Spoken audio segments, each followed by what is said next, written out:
Hello, this is Signal, and I'm your host, Trovarsi. Join me each month. I'll be joined by a featured artist who will share their live performance, followed up by a short breakdown of their setup.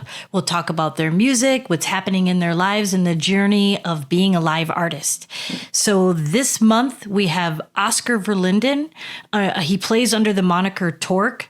He's a live artist, producer, educator.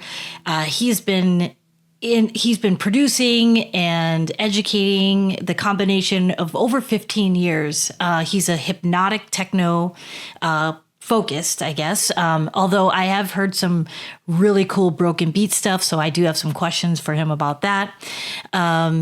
Yes, he's the creator and founder of Underdog Electronic Music School and the co-founder of an imprint, XY Secret. So let's bring him in. Hello, hello. Hey, Oscar, how are you doing? Hey, Trovarsi, good to see you. Good to see you too. Thanks so much for being on the show. Thanks for having me. Yeah. Yeah, no, it's an absolute pleasure. I started following you with your YouTube channel, I don't even know how many. It's been a few years now. I mean, it exists about 5 years, so that's the max. Yeah. So it's been a few years. And then we finally had an opportunity to meet face to face, at 82? Yeah. It was 2 years ago, right? It was 2 years ago. Yeah. I saw you were doing you did a workshop with Reason and stuff. You were playing a bit live there as well. And I remember specifically because I was super impressed when you showcased your sounds, how live mastered they seemed to be, like how well balanced that everything that came out of your live performance was. I think that left like a permanent impression on me since then. Oh, thank you. I appreciate it. As you know, we're always in the studio, just plugging away and tweaking and trying to get everything to set and sit right in preparation for our live sets. But so without further ado, let's get into your live set.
This is the live set that I was using to play the set that we're listening to today.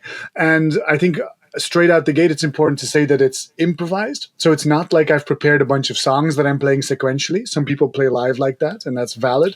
But I don't. I just kind of put out all the ingredients and the workflows uh, to then see where the sound takes me on the day itself. That's kind of the Nice. idea. Yeah. And so the two big components I would say is one side is like a groovebox that can do like sort of techno. It's a analog rhythm, it's called. And then next, Okay. Okay. and then there's the modular system next to it, which, adds a bunch of, let's just say, a bunch of freaky sounds to the techno basis.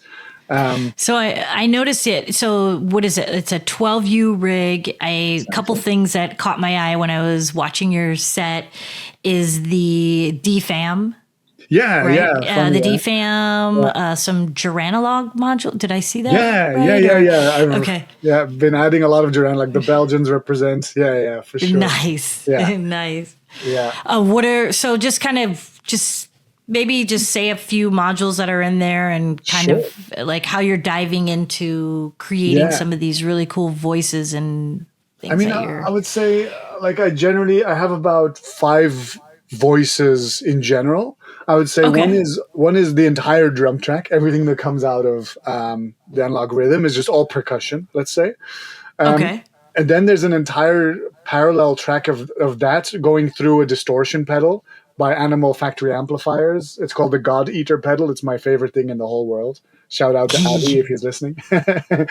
um, and then I've basically got some synth voices that are kind of like acid synthesizer voices in a way. Got you. They're both actually noise engineering by brand. So one is called the Bia and the other one's called the Incus. And Okay. essentially, they're driven by Euclidean triggers. So they've got the Euclidean circles as a trigger sequencer that goes into those two voices, and then those voices go into some delays, and those get added on top over the top of the techno foundation, let's say. And then the DFAM is like an extra layer on top of that creates kind of bubbly, warm, round textures in the low mids, usually, I would say. Okay. Yeah. So it's interesting. I like that you're not going into like the traditional. I feel like a lot of people tend to lean into, including myself, like have like this sequencer that's like the brain. So Yeah. where you're using one or two smaller sequencers, is that Yeah. like the okay? So I started to explore that when I went down the idea of having like the Oxy as a sequencer. There's like this external little MIDI controller called Oxy, I have it. Oxy One, I think it's called, right? Yeah. Yeah, when I had so many conversations with Circo, he taught me so much, and like he's such a big proponent of the Oxy, so I was like, oh, that's going to solve all my problems.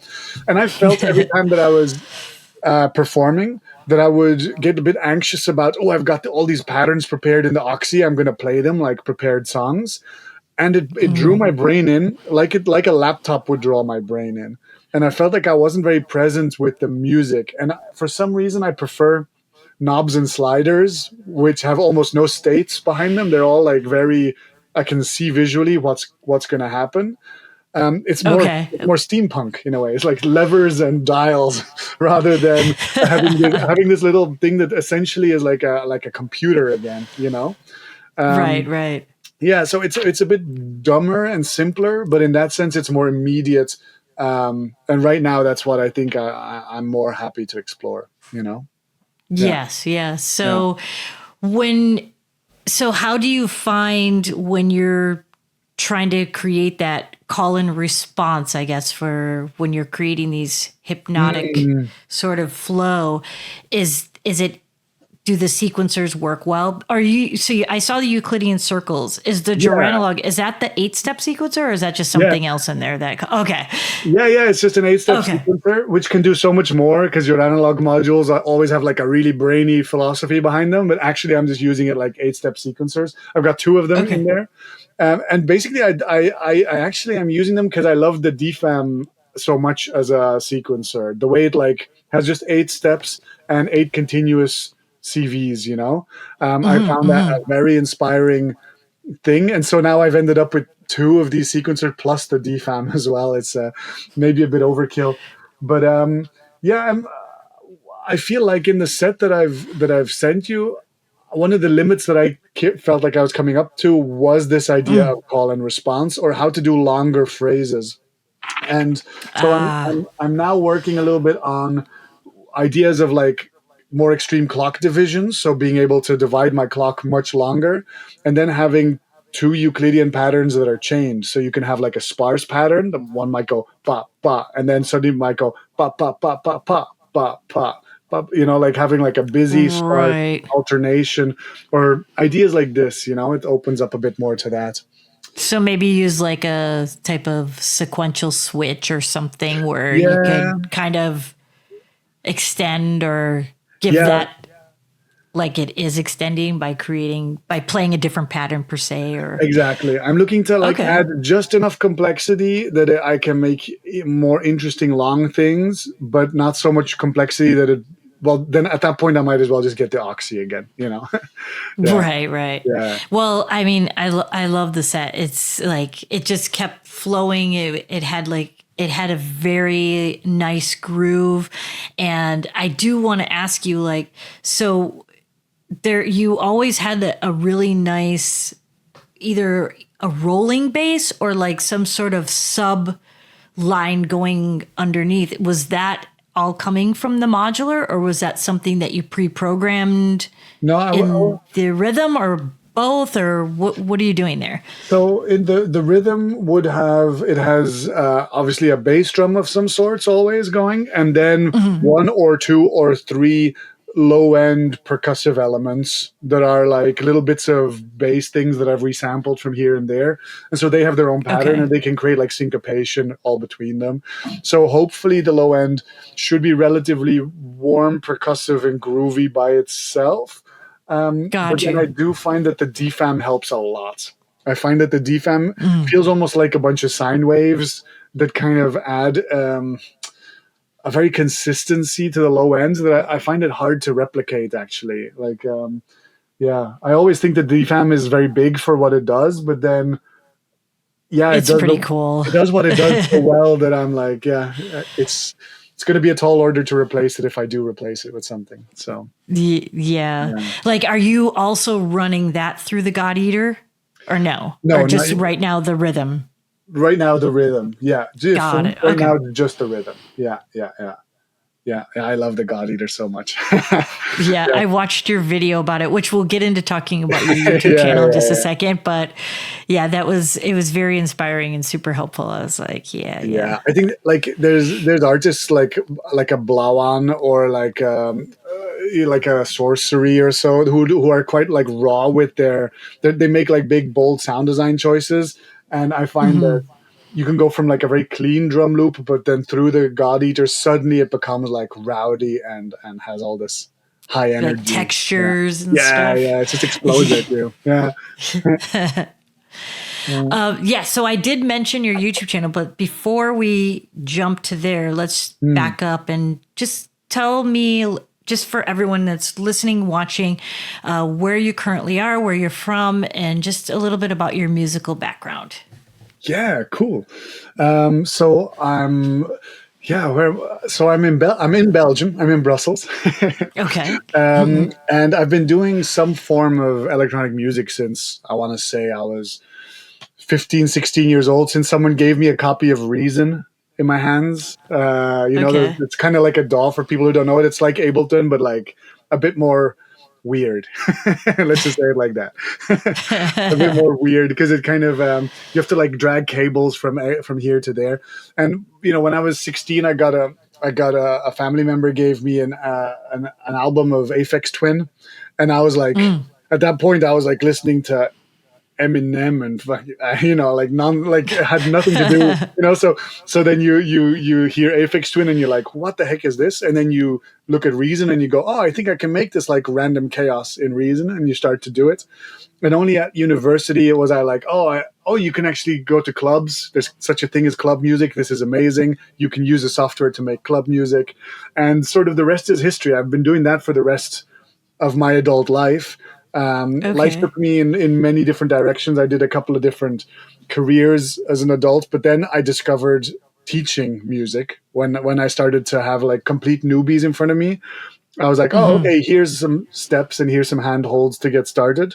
And that turned into eventually me guest teaching in various schools, and then starting my own project, Underdog Electronic Music School. That then became eventually group classes. Then with the pandemic, that moved online. That became a YouTube channel. Now the YouTube channel is real big, but I'm still doing all this So music. now, do you do Yeah, in-person classes now too with I Underdog Electronic at Music the moment School, not. or I just do some okay? one-on-one coachings with people, but I don't do the group classes just because there's just only so much time in life, and I do miss it. Right. I think it was maybe this is maybe a funny thing to say. Like it was maybe like a weird thing to say is it was maybe the happiest that I've been like in like a long time. It's one of the most satisfying things that I've ever done is just like spend hours with people, helping them helping them get it, and when they get it they go like, oh my god, this is incredible, I'll never listen to music the same way. And it's like, yeah, that's so cool, you know. Yeah, there is something about teaching. Like it's just a lot of positives, Yeah, like yeah, you're saying, it's just not only what you're giving them and watching that the light bulb turn on, but also yeah. like I feel like it really reinforces for you like Mhm. what your approach is, or what it is that whatever it is you're teaching. I feel it reinforces it Yeah, within myself personally. I can sure. only I can, so it is very satisfying. It is, yeah, yeah. Yeah. Therefore, it encourages you to like really think deeply about the thing you're about to teach and go like, yeah, but how do I really, what's the essence of this? You know, like that's fun. Yeah, Yeah. yeah, It really makes you understand, like I had to teach an intro to synthesis course, and I was like, okay, I really had to make yeah, sure like, oh, why is that way? Okay. yeah, Like yeah, I better be able to explain that so somebody new could understand, as opposed to like, oh, it just is, and we're so used to it, sure, a certain thing being a certain way. But sure. yeah. Yeah, yeah. So one-on-one. So just to let people know out there, and your YouTube channel, it is Underdog Electronic Music School. Okay. We'll leave that link also in the description with Sure. the Yeah. video. Nice. And I want to talk to you about your label too, Yeah. because Cool. there's some really good music on there. Mhm. XY Secret. How did that come Exactly. about? Well, so that label was started with me and two friends, Todor and Piera. And me and Todor go back quite far, back when we were both DJs around Brussels, DJing techno. We were both in DJ duos. And of the DJ duos, we were both the ones who were like, we also want to be producers. So we would meet up and watch each other like compress kick drums on like tiny little speakers, trying to and I had like all the waves plug in cracked and like trying to figure out how this all worked. Um, then Yeah. he went on to be the one of the resident DJs of Fuse. So in Brussels is one of the biggest techno clubs called Fuse, and so his moniker is called Downside. So he's Okay. a resident there, and he releases on their label as well. So he's like constantly in the circuits, like all day, every day, every week, there. And I've stayed connected with the scene like just by passion for it, partying, discovering the music, etc. And Piera is a good friend of ours who is also a DJ, very good techno DJ, and also a talented photographer. And so she takes care of the visual identity of the label. And so Oh, together nice. we were like, yeah, I think between us we have we can do something really. We can really offer a bit of a platform to artists. We can have a very clear aesthetic vision for the label. And so the aesthetic vision for the label is like it's a style of techno it's all going to be kind of, let's say, around 140 bpm. It's all going to be fairly four to the floor. It's all going to be fairly hypnotic tracks that you can get lost in. um, it's all going to be, yeah, kind of between groovy and hypnotic techno, fairly serious stuff. fairly balanced between like clean and groovy sounds. Yeah. I think one of the big things that I'm grateful to Todor for is that he's very consistent with his sound, whereas I tend to be like I tend to like a lot of things, you know. So I'm very grateful that he's in terms of like curating exactly what artists are going to be releasing when on the label. He's the one who, He's good with that. yeah, he Like, can take like a multi-year perspective where I'll like have a few months that I'm super obsessed with this sound or that sound or whatever. So he's that's more, how I am too. Like, just yeah, like different. I mean, it's hard to choose just one. You know, there's so yeah, many. yeah, yeah. So I try when I have my techno project Torc, like I try to keep that in a certain thing that's somewhat compatible with like a what would you want to call it, like a Berlin aesthetic of techno, maybe, you know, sometimes more, sometimes less. But anyway, that's that, you know. And when I make music that's got nothing to do with that, I kind of place it somewhere else, maybe as Underdog or some other moniker. But that's mostly Torque tends to be like my techno project. And then going to ADE last year really reinvigorated. No, 2 years. Was it 2 years ago when I saw Store? Yeah, at the ADE that we were together. No, it was actually 1 year ago.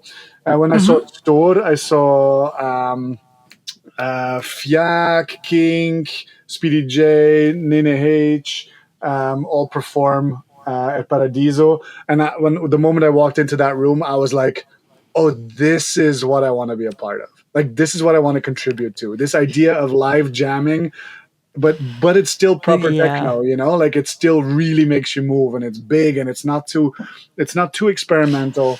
Um, it's I like, groovy. It's yeah, like, yeah.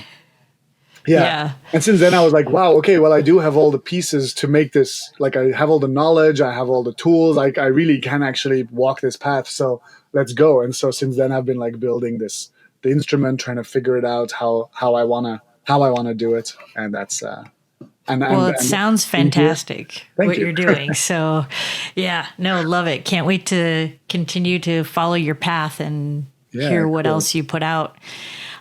So, with that, then what other are there any artists like currently that are inspiring you, or what's sort of on your radar Sure, sure. in this particular time? In this, I mean, there's a couple artists that for me that like touched me enough that even though the music might not sound exactly like that, for some reason they're still like with me. Sure. Like for me, having seen all the different things that like a Kang Ding Ray has done, for example, over the years, has been like just so inspiring on how you can be so abstract, but also so functional for dance floors, etc. Like that's beautiful. More recently, I've been seeing a lot of like sorcery perform like live performing. I find that super inspiring. Colin Benders is obviously a big reference once you get into, you know, the live modular Modular and stuff. all that. Yeah, the improv kind of being more rock and roll about it. That's a big one. Blawan would be like in terms of sheer punkness, like coming out of a techno background, but then being like not respecting it too much and being like very in Dutch you would say eigenzinnig, like you'd say like doing it your own way, you know, like Yeah, yeah. I admire that a lot. And then also Yeah, you then, never know what you're going to expect from yeah, him. Like, it was 2 years yeah, ago, he played at Melkvig. He yeah, did a yeah, live set by himself, and yeah, it was incredible, but it was not just straightforward techno. You know what I yeah, mean? yeah, Like, yeah, yeah, he yeah. had I some look up to amazing that. sound design happening. Yeah. Yeah. And then in terms of workflow, like I think seeing at Stone Festival last year, Farah, who's like he performs a lot around, in Belgium as well. He basically performs fully live with just like a groovebox. I think it's the Korg Electribe that he like an older Korg Electribe that he uses. But you would not be able to tell like the energy, the consistent energy and variations that he does during the course of a live set. It's as good as a DJ set, at least. You know, it's super I think I impressive. follow this person on Instagram. I think I Yeah, know who you're talking Farah. about, but Yeah, with a I'll have to. PHARA. Yeah. But seeing what he can do with just a groove box, for me it was like, okay, listen, if you're gonna have a groove box like the Analog Rhythm, you can do that. Like you can do only that, and kind of, and you should be good enough to keep it, like, to deliver a dance floor techno experience that Right. could or should be enough. So then the question is, what else do you want to do? Like, what's all this gonna be? And that's Right. fun then. Right. Then that all the rest is personality and weirdness and experimentation and sound design and yeah, there's so much more you can do. Um, but it's kind of reassuring to think, oh yeah, that thing should be enough, and then everything else is gravy. Like everything else is Right, like the bonus. sprinkles on top Yeah, type of yeah, thing.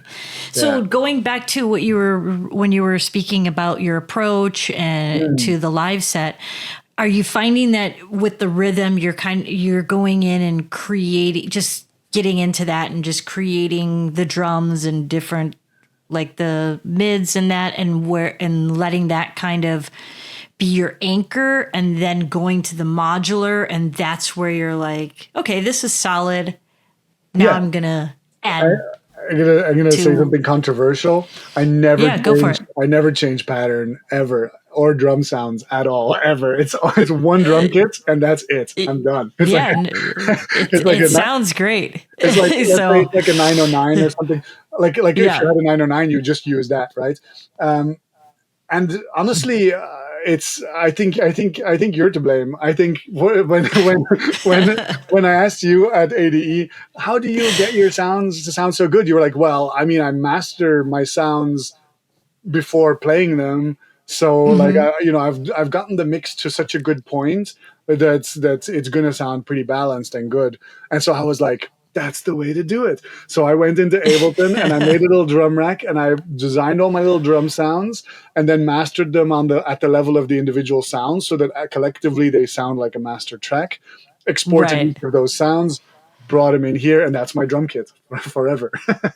Perfect. No, Yeah. I mean, it sounds fantastic. So yeah. Yeah. I mean, at some Yeah. point, I'll probably want to have a couple of them. But to be honest, like I did a performance about 2 months ago, and I played for 3 hours in a duo with someone else, and just three Oh hours of wow. same drum kits. It's 3 hours of the drums, and no one like no one on the dance floor. No one's going to be like, "Hey, that kick sounds suspiciously like the last kick." Like no one, like that's not how you Right, right. experience that in a live setting. In a live setting, you just feel the energy flows, and yeah. Yeah, and especially if you just how you are manipulating the voices and the effects. Yeah. It's really just focusing on that. Yeah. Like as a listener, you know what I Yeah. mean? Like you're like, I was drawn in, like, okay, like what's gonna come next? Like Yeah. it's almost like unfolding. I think of it like, not to be too cheesy, but like like a flower, because like Oh, I as love it that. unfolds, That's lovely. like you never Yeah. know where it's gonna. When you're listening to someone's set, it's like if it's Yeah. a Yeah. good Yeah. groove and hypnotic enough, it just starts kind of unfolding in all these Sure. different directions. Such a nice way to So say it. Yeah. Yeah. yeah, yeah. I think like one of the beautiful things about the God Eater distortion, right, is the whole thing goes through a bandpass filter and kind of like a filter low pass gate type situation. So I can basically I send an envelope to that filter and it acts kind of like a VCA. So you might as well see it as like, okay, I take this really rowdy drum signal and then I bandpass it and I only let it in every 16th note, and sometimes Okay. more, sometimes less. So it can be really short and snappy, or it can be long and splashy, and it can be up high in the frequencies or down low in the frequencies or anywhere in between. And so, Nice. with the same drum machine going through that parallel processing can sound like, oh, it's crisp and up here, or it's like raw, or it's rowdy and down here. But I don't change the Right. drum sounds. I just change where that parallel band goes, or how it Yeah. expresses itself. And I find that gives a lot of like staying power to the same drum kits again and again and again. Right. Because you're just Storytelling, bringing yeah. in like different frequencies and Right. Yeah, you listen to Yeah. the same drum groove, and then suddenly I move the band pass from like, let's say 100 hertz to like 2000 hertz, and it's like, oh, this is a new drum groove now. It feels totally different, even though maybe I didn't even change the patterns or something, or yeah, Right. yeah, Right. yeah, Interesting. I like it. I like the approach. yeah. Uh, So, oh, were you going to say something? no, I just the other thought that I had was maybe that like the other Yeah. philosophy that maybe comes in is like acid kind of philosophy where you have your percussive infrastructure on the drums, but then the synth voices are going to be doing something that has some like textural that interrupts the drums in a certain way, the same way like an acid synthesizer would. Even if the sound design is not the same, the way it's triggered and the way that it behaves in the mix is kind of similar to acid. Similar to it. Yeah, yeah. Nice. So with that, like, do you have any shows coming up, or what's next on your plate? I've been out so much this summertime. I've been like working for the YouTube channel. I've got this new big course that I'm going to be publishing next week. So I've Okay. been so out of it. I'm really looking forward to more studio time. We've got some big releases coming up on the label. So do keep an eye on XY Secret, I would say. There's definitely Okay. going to be, we've got some really nice artists coming up. So that's going to be cool. And yeah, now in the winter, I really hope to be doing a lot of studio collaborations. So since I came out as a modular live act, I've been like, there's been a lot of nice relationships built with different people who are doing similar stuff. And what I would really love is more time jamming and then in the studio recording that and turning it into these artifacts that eventually become releases. So that I hope that's going to be my second half of the year mostly. Yeah, That sounds great. yeah, Yeah.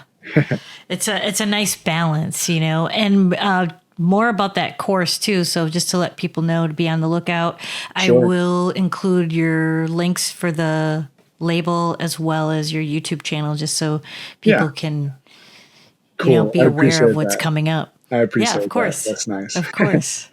All right. Thank you. Thank you so much. Yeah, thank you so much for coming on Signal. It's a pleasure to have you on here, and yeah, Thanks, I really Trovarsi. appreciate you. Thanks for hosting me. It was a pleasure to play here. Thank you. Thank you.